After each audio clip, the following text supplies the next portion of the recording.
achievers, and now we start exceptions of law of demand. तो exceptions की यहाँ पे बात हो रही है. कल हमने पार्ट 1 किया था जिसके अंदर हमने पूरे का पूरा लॉ ऑफ डिमांड को डिस्कस किया है. Now we start in part 2 exceptions of law of demand. इसको हम एक्सेप्शनल डिमांड कर्व भी बोल सकते हैं या हम इसको पैराडॉक्स भी बात कर सकते हैं. तो एक्सेप्शंस का मीनिंग ही क्या होता है कि जहाँ पे लॉ ऑफ डिमांड कर्व को हम अप्लाई नहीं कर सकते हैं. यहाँ पे हमने 2 कंडीशंस पढ़ी थी कि डिमांड कर्व के अंदर जो स्लॉप है वो उसका डाउनवर्ड होता है और लेफ्ट टू राइट जाता है. इट मीन्स जब प्राइसेस इंक्रीज होंगे तो डिमांड डिक्रीज होगी और प्राइस डिक्रीज होंगे तो डिमांड हमारी इंक्रीज होगी. तो एक्सेप्शंस में हमारे ये बोथ रूल्स को फॉलो नहीं किया जाता, उसको हम बोल देते हैं exceptions of law of demand. Clear है. उसके अंदर फर्स्ट वन है वेबलन गुड्स या आर्टिकल ऑफ डिस्टिंक्शन, या हम इसको बोल सकते हैं कॉन्स्पिशियस कंजम्पशन. बच्चे ये इकोनॉमिस्ट थे टी वेबलन, इकोनॉमिस्ट हैं टी वेबलन, उनके नाम से पड़ा है ये वेबलन गुड्स का नेम. तो जो इकोनॉमिस्ट टी वेबलन है उन्होंने, ये अमेरिकन इकोनॉमिस्ट थे और उन्होंने इसको बोला. अब क्या है इसमें मीनिंग, क्या है वेबलन गुड्स या कुछ ऐसा जो आर्टिकल ऑफ डिस्टिंक्शन है. अब आप क्या कहते हो कि कुछ हटके दिखाओ, कुछ एक्स्ट्रा चीज आपको, जैसे मान लीजिए आप कोई ड्रेस लेने जाते हो तो आप क्या कहते हो, ये तो बहुत ट्रेंडी में है, ठीक है, कुछ अलग दिखाइए प्लीज, कुछ एक्स्ट्रा दिखाओ ताकि हम कुछ डिफरेंट लगें. तो वो चीज़ क्या हो गई है, आर्टिकल ऑफ डिस्टिंक्शन हो गई. कि आप ऐसी ड्रेस वियर करना चाहते हो, आप क्या कहते हो कि सभी ने साड़ीज वियर कर रखी है बट आपने क्या चाहिए कि साड़ीज के अलावा कुछ अलग से कोई और, जैसे आपने मान लीजिए गाउन वियर किया है, चाहे उसके लिए आपको प्राइजेस क्या करने पड़े, हाई पे करने पड़े, तो भी आपकी क्या है, डिमांड है कि मुझे कुछ एक्स्ट्रा दिखना है, कुछ अलग दिखना है, तो उसको हम बोल देते हैं आर्टिकल ऑफ डिस्टिंक्शन. क्लियर हो गया है कि इसके अंदर अब लॉ ऑफ डिमांड को अप्लाई नहीं हो रही है, law of demand rule apply नहीं हो रहा.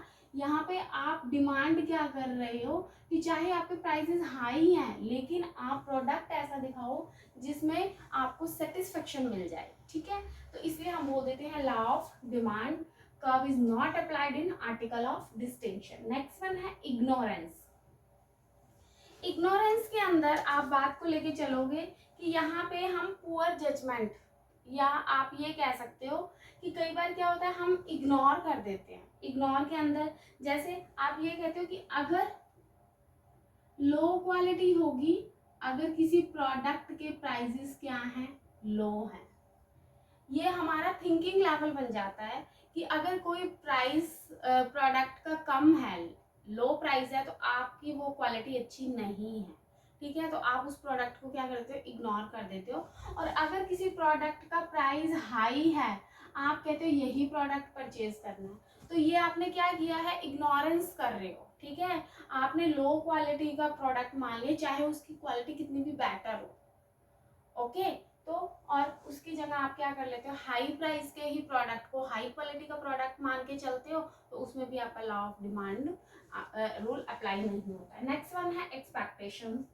एक्सपेक्टेशंस हम क्या मान के चलते हैं कि फ्यूचर के अंदर हो सकता है किसी प्रोडक्ट के प्राइसेस हाई हो जाएंगे, तो हम आज ही उस प्रोडक्ट की डिमांड क्या कर देते हैं, हाई कर देते हैं, चाहे प्राइस में कोई भी चेंज आए या ना.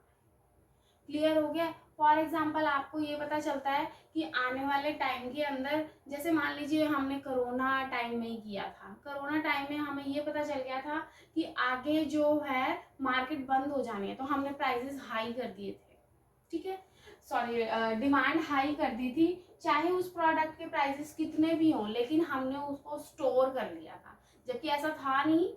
जो नेसेसरी शॉप्स थी वो सारी सारी ओपन थी, लेकिन हमारा साइकोलॉजिकल लेवल ऐसा बन गया था, हमारा थिंकिंग लेवल ऐसा हो गया था कि हमने जो नेसेसरी प्रोडक्ट्स हैं उनको हमने स्टोर करके रखना है. क्लियर है. तो वही है एक्सपेक्टेशंस कि हम फ्यूचर के लिए कोई ऐसी होप मान के चलते हैं कि आगे फ्यूचर में आपके प्राइसेस प्रोडक्ट के इंक्रीज होंगे, तो आप प्रेजेंट में ही उस प्रोडक्ट की डिमांड को हाई कर देते हो.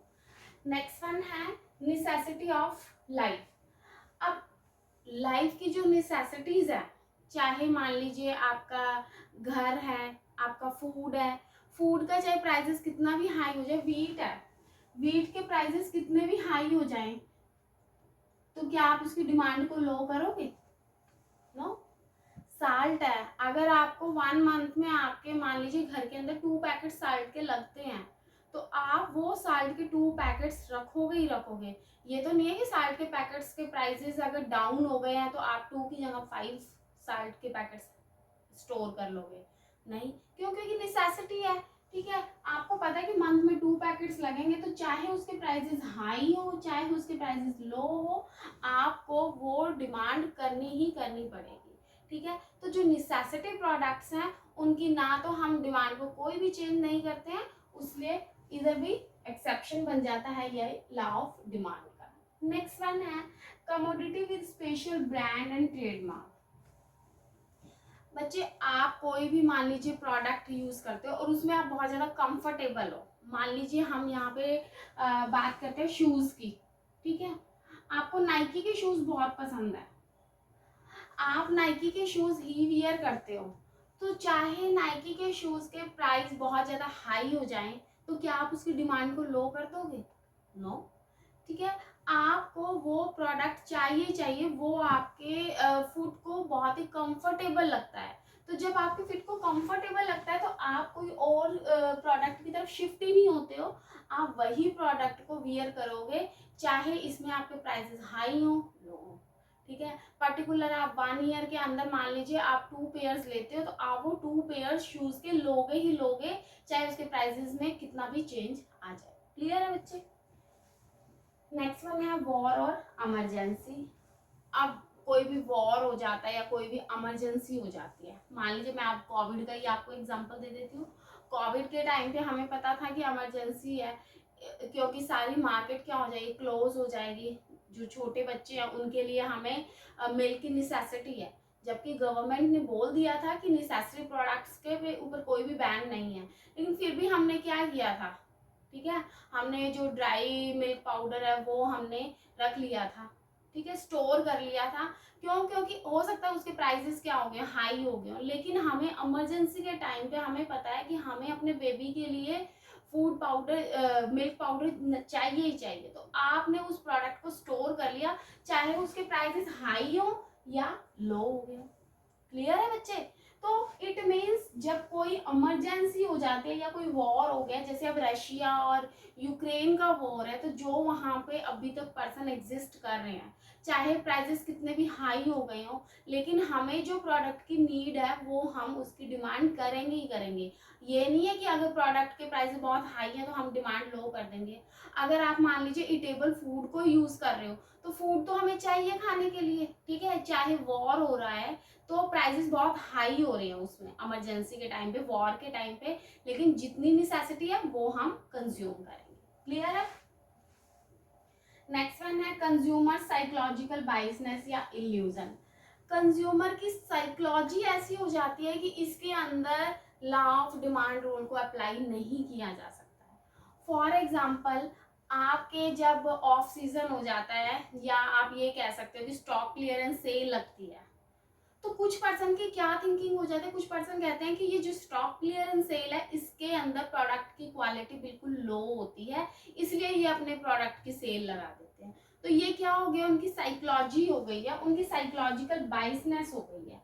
ठीक है, तो उस टाइम पे वो उस प्रोडक्ट की डिमांड को नहीं करते हैं, वो कहते हैं कि हम फ्रेश स्टॉक ही लेंगे, जबकि ऐसा रियल में नहीं है। उन्होंने सिर्फ अपने स्टॉक को क्लियर करना होता है, क्योंकि इस सीजन का नेक्स्ट सीजन तक उन्हें स्टोर करने में बहुत ज़्यादा उनका एक्सपेंस लगता है, इसलिए वो क्या करते हैं, स्टॉक क्लियरेंस सेल लगा देते हैं ताकि उनके ज़्यादा से ज़्यादा स्टॉक क्या है क्लियर हो जाए, उन्हें अगले साल के लिए उसको स्टोर करना नहीं पड़े। ठीक है, तो ये क्या है, साइकोलॉजिकल है कि वो कहते हैं कि लोअर क्वालिटी का प्रोडक्ट है ये सेल के अंदर जो आपको दिया जाता है, तो उसमें वो चाहे उनके प्राइसेस कितने भी लो हो, वो जो पर्टिकुलर पर्सन है वो उसकी डिमांड को हाई नहीं करते हैं। तो ये भी क्या बन गया आपका exceptions of law of demand. Next one है गिफ इन गुड्स। कल भी हमने डिस्कस किया था कि गिफ इन गुड्स क्या होती हैं, कि जब अपनी इनकम हाई हो गई है तो हम शिफ्ट हो जाते हैं, जिसमें मैंने आपको बाजरा और वीट का एग्जांपल दिया था। ठीक है, अब बाजरा और वीट का वेट बाजरा व्हीट का मैंने जो आपको एग्जांपल दिया था उसके अंदर हमने क्या किया था कि बाजरा, अगर हमारी इनकम हाई हो गई है तो हम बाजरा की तरफ शिफ्ट हो गए हैं, ठीक है। तो इसके अंदर हम बाजरा की तरफ शिफ्ट हो गए थे, तो वो चीज़ क्या हो गई है कि जब आपकी इनकम हाई हुई तो आपने उस प्रोडक्ट की डिमांड को इंक्रीज ना करके आपने शिफ्टिंग ही कर दी है, ठीक है। तो इसमें भी आपका लॉ ऑफ जो डिमांड कर्व है वो रूल अप्लाई नहीं होगा। नेक्स्ट वन है चेंज इन फैशन। जब फैशन में चेंज आ जाता है, मान लीजिए आप एग्जांपल लेके चलते हैं, हम कोई भी एग्जांपल लेके चलते हैं, मान लीजिए कोई भी ड्रेस है, वो ड्रेस मान लीजिए पहले क्या ट्रेंड था, ब्लैक कलर की ड्रेस का ट्रेंड था, लेकिन अब क्या कर दिया, ब्लैक कलर का ड्रेस का ट्रेंड खत्म हो गया, ब्लू कलर की ड्रेस के ट्रेंड्स आ गए हैं। तो चाहे अब ब्लैक कलर की ड्रेसेस हैं उनके प्राइसेस बहुत डाउन हो गए हो, लेकिन आप डिमांड किस ड्रेस की कर रहे हो, ब्लू ड्रेस की कर रहे हो, तो फैशन के अंदर चेंज आ गया है, ठीक है। तो अब ब्लैक ड्रेस को डिमांड ठीक है करेंगे, लेकिन जितनी डिमांड क्या होगी ब्लू की होगी वो उतनी ब्लैक की नहीं होगी। क्लियर है अब आपको। जैसे गर्ल्स वियर में आप लेके चलते हैं कि पहले क्या होता था, लेगिंग्स यूज होती थी, लेकिन अब क्या हो रहा है, पैंट्स यूज कर रही हैं गर्ल्स, तो लेगिंग्स की क्या है डिमांड बिल्कुल डाउन हो गई है due to increase in demand of pants. Clear है बच्चे। तो ये चीज आ गई है आपकी इधर गिवन गुड्स में, सॉरी फैशन के अंदर। तो फैशन में भी जब चेंजेस आते हैं तो आप उस प्रोडक्ट के प्राइसेस चाहे कितने भी डाउन कर दो, बट उस प्रोडक्ट की डिमांड जो है वो हाई नहीं होगी, बिकॉज डिमांड शिफ्ट हो गई है ब्लैक ड्रेस से ब्लू ड्रेस के अंदर। क्लियर है। नेक्स्ट वन है माइजर। जो कंजूस होते हैं वो क्या है, जो नेसेसिटी है बस वही करते हैं, चाहे प्राइसेस किसी प्रोडक्ट के कितने भी डाउन हो गए हो, वो अपने पैसे को स्टोर करके रखते हैं, अपनी मनी को स्टोर करके रखते हैं, वो उसको कंज्यूम करते ही नहीं है। तो जो माइजर पीपल हैं उनके लिए लॉ ऑफ डिमांड जो रूल है वो अप्लाई नहीं होगा। क्लियर है। नेक्स्ट वन है importance of law of demand, कि लॉ ऑफ डिमांड की इम्पोर्टेंस क्या है। तो फर्स्ट वन तो जो आपका पॉइंट आता है वो है प्राइस डिटर्मिनेशन। बच्चे अगर आपने किसी भी प्रोडक्ट का प्राइस डिटरमाइन करना है तो आपको ये पता है कि प्राइसेस, अगर मेरे प्रोडक्ट की नॉर्मल गुड्स के केस में मैं डिस्कस कर रही हूँ, कि अगर आपके प्रोडक्ट की डिमांड इतनी है, आपने प्राइसेस इतने रखे हुए हैं, तो आपके प्रोडक्ट की डिमांड क्या हो रही है, इतनी हो। लेकिन अगर आप प्राइस को डाउन करोगे तो ये ऑब्वियसली है कि उसकी डिमांड क्या हो जाएगी, इंक्रीज हो जाएगी, डी पॉइंट से D1 पे हो जाएगी, ठीक है।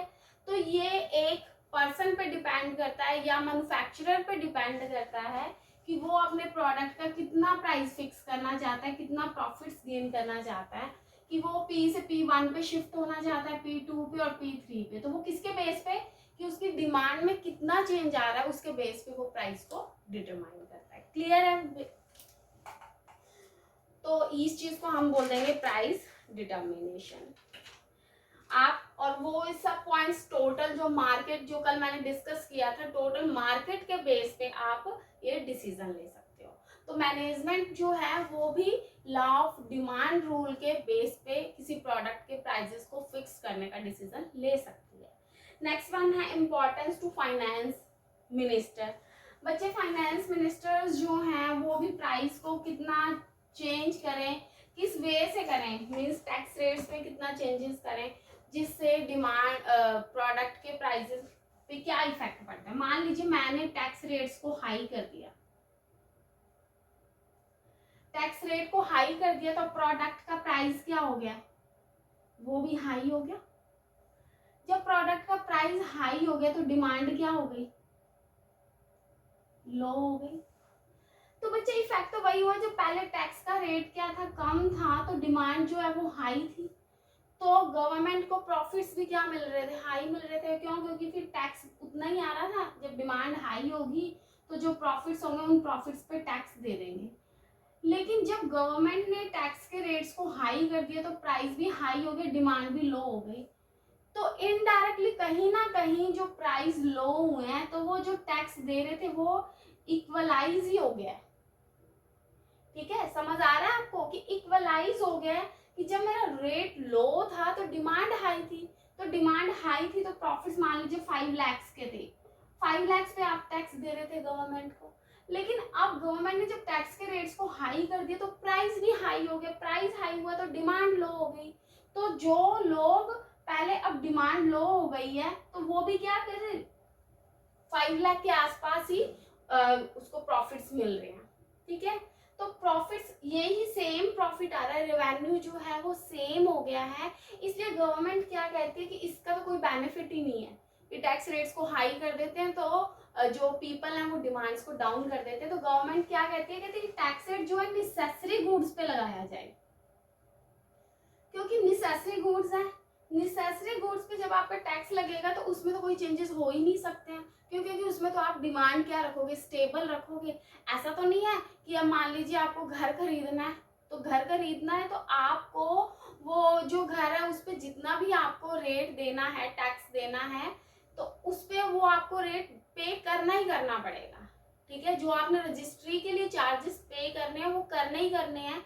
आप ये तो नहीं है कि चलो कोई ना, अब एक बार इस बार नहीं करवाते, नेक्स्ट ईयर करवा लेंगे रजिस्ट्री, ऐसा तो नहीं होता ना। कि आपको जो एक्सपेंसेस नेसेसिटी है वो तो आपको पे करने ही करने पड़ेंगे, तो उसमें आपके डिमांड के अंदर कोई भी चेंजेस नहीं आते हैं। तो इसलिए आप price rate law of demand की हेल्प से भी फाइनेंस मिनिस्टर प्राइस फिक्स कर सकते हैं। तो ये थी आपकी importance of demand, law of demand. तो मुझे आज की क्लास हम यहीं ओवर करते हैं। आज हमने 2 पॉइंट्स किए हैं, ये पार्ट 2 था लॉ ऑफ डिमांड का, जिसके अंदर हमने एक्सेप्शंस की बात की है और इम्पोर्टेंस की बात की है। अब हम मिलते हैं अपने नेक्स्ट क्लास के साथ, तो प्लीज आप इसको पूरे का पूरा रिवाइज कीजिए। And thank you so much, have a nice day, God bless you, and please like, subscribe and share my channel. Thank you.